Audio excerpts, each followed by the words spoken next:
too. Thanks for being here. Did I have a choice? Well, I have a lot of lawyers. I have wonderful lawyers. I like to send letters. was there a moment when you first heard the Pope had said something about you that you thought, maybe I'm going to have to ask for forgiveness? No. I'm pro-Pope, okay? Put me down in the pro-Pope column, so I just don't think it's appropriate to question Donald Trump's faith. He knows what his faith is. I think he was very much misinterpreted. And I also think he was given false information. What we try to look for is, we want you to be a conservative. We don't want you to make law. We want you to interpret the law. I would pick someone that was in all likelihood to be in the judiciary already with a proven record. I do say sometimes, and I joke, I say, oh, my sister should be in the Supreme Court. You know, I'm laughing and having fun. But I would never do a thing like that. It may have been the worst decision going into Iraq, may have been the worst decision anybody has made, any president has made in the history of this country. That's how bad. Iraq did not knock down the World Trade Center. 21 pilots, stressed out. We play that on our bus, but we're not stressed out. Your brother paints now? What do you Yeah, that's really weird. Introverts set goals. Right. And they grind. And just like, they just go at it. When you roll up at a McDonald's, what does Donald Trump order? I have fish delight sometimes. I had the other night, I had Kentucky Fried Chicken. Not the worst thing in the world. The news.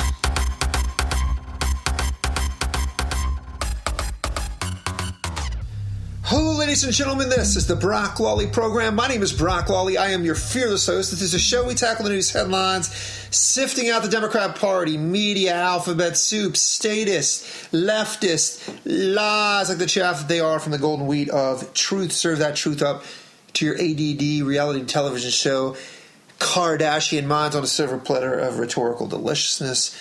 That is the show in a nutshell. Let's jump into the story, shall we? Well, first off, we had part 2 of the Republican GOP town hall over there at the Communist News Network. Again, I'm always saying this. There's no rhyme or reason as to why the GOP would debate on the alphabet soup, but they continue to do so, so whatever.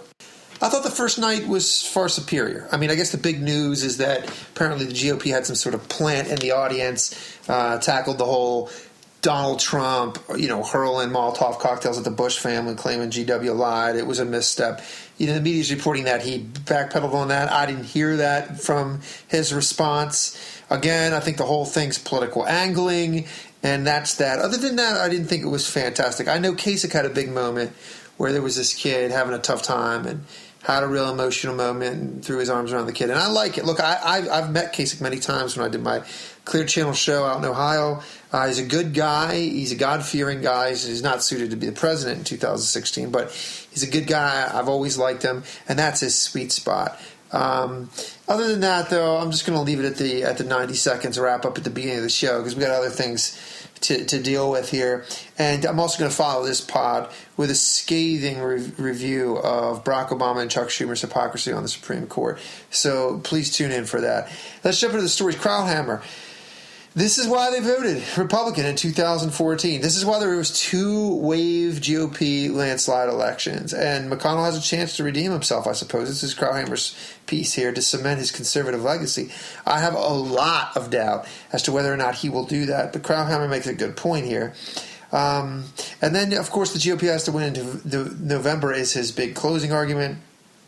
Be the best way to honor Scalia's memory. That's essentially like homage to Scalia's memory here. We're putting the bookends on this great man's life, and there's pomp and flair and all the deserving accolades for one of the greatest justices ever. Scalia, beloved, as you can see. This got to be driving the left crazy, by the way. And Barack Obama apparently paying his respects. I suppose polls must have moved enough, licking the finger in the air and marching. Well, anyway, Washington Post has Krauthammer's piece. Susan Sarandon, Susan Sarandon, right? The actress that used to be very, very attractive, and then when suddenly age and gravity swallowed her up, she became a raving leftist. This is often the train tracks for the Hollywood moronic class that then needs to continue to stay relevant, right? Anyway, Susan Sarandon out in the news today. I don't vote with my vagina.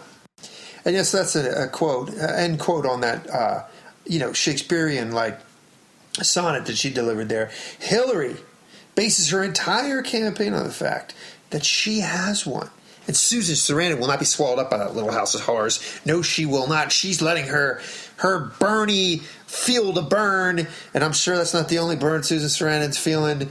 She's letting that rip, ladies and gentlemen. Now, you gotta admit this on a political commentary level. That the fact that Hillary Clinton is sort of building her entire presidency on the foundation of the fact that she does have a hoo-ha, and that's now becoming a bad thing with the feel the burn emergence. You didn't see that coming, and I guarantee you the Hillary campaign did not see that coming, that somehow is a liability. They were thinking the whole war on women wave was going to sweep in like a Southwest Asian tsunami, and that'd be the end of it. Not the case, and Susan Sarandon is letting Hillary Clinton know that there is no pantsuit traveling around. There is no any of that. There is no trading, do you have your friend? I have my friend. What do you do? What kind of? I got cramps. You got cramps. None of that happening. So there you go. Hillary Clinton things just looking worse and worse. Her entire Nevada lead blown all to smithereens. Bernie is just closing hard on the outside in the home stretch. Caitlyn Jenner. Yes, I know. If you didn't hear that name again for the rest of your life, you'd be fine. But Caitlyn Jenner back in the news again. Here's a quote. I get more grief for being a fiscal conservative, than I do for being a full-time cross-dresser who tries to pass himself off as a transgender but did not dismiss of the twig and berries. I added the last part. Anyway, I like this story. The Daily Caller has it. You know why? Because I've been saying this forever. The left, they're actually the bigots. Yes, Caitlyn Jenner can walk down any street in America, and for the most part, he's not feeling any pain, suffering. Nobody's hurling milkshakes at him for being a transgender.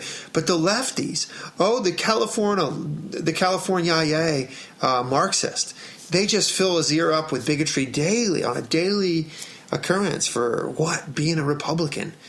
The bigotry is on the left. It's all projection. The judgment is on the left. It's all projection. The hatred of people who differ from them on the left. The people who hate people because they think differently than them on the left. Racism on the left. I'm telling you that all the time. Now it's fresh from the Caitlyn Jenner mouth, ladies and gentlemen. Anyway, moving on. Were you aware that global warming is causing the Zika virus, ladies and gentlemen? Now, granted, there's not proof for this. It's not proven. Instead, it's suspected. And suspected is good enough to suggest certainty when we're talking about the global warming left.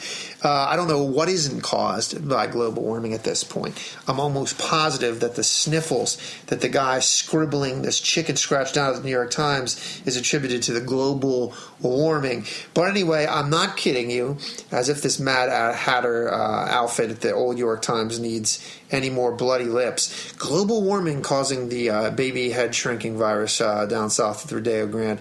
New York Times has the piece. Wall Street Journal has a piece. The Apple FBI dispute, not an open and shut case. Hey, I got to tell you, man, there are good arguments on both sides of this. We went into detail about this yesterday. There should be a solution. There obviously is room for a solution. But then I tell you, the federal government is trusted. They shouldn't be trusted. They have no reason to be trusted. They're not trustworthy. In lies the problem. Anybody who blames this on anything other than that is lying. The Wall Street Journal has that piece. Why do Republicans want to delay Supreme Court nominations from the president? If I had to give you a reason, what do you think that the New York Times and the sycophants on their editorial board, what do you think they think the reason is? Oh, racism! Absolutely. If you said racism back, I see your hand back in the back of the class there. You got an A. Absolutely. Great political instinct. Racism, and it is. Now, if that strikes you as odd, specifically because, well, let's hear what the president had to say about it when it was his turn to do some nominating. Well, of the Senate. As we all know, there's been a lot of discussion in the country about how the Senate should approach this confirmation process. There are some who believe that the president, having won the election, should have complete authority to appoint his nominee, and the Senate should only examine whether or not the justice is intellectually capable and an all-around good guy. I disagree with this view. I believe firmly that the Constitution calls for the Senate to advise and consent. I believe that it calls for meaningful advice and consent that includes an examination of a judge's philosophy, ideology, and record. Now you see, ladies and gentlemen, that was then. That was 2007. This is today, baby. And it's racism to say that exact same thing today if you are a commie scribbler at the New York Times. Now, here's the thing. What do you expect these sycophants to say?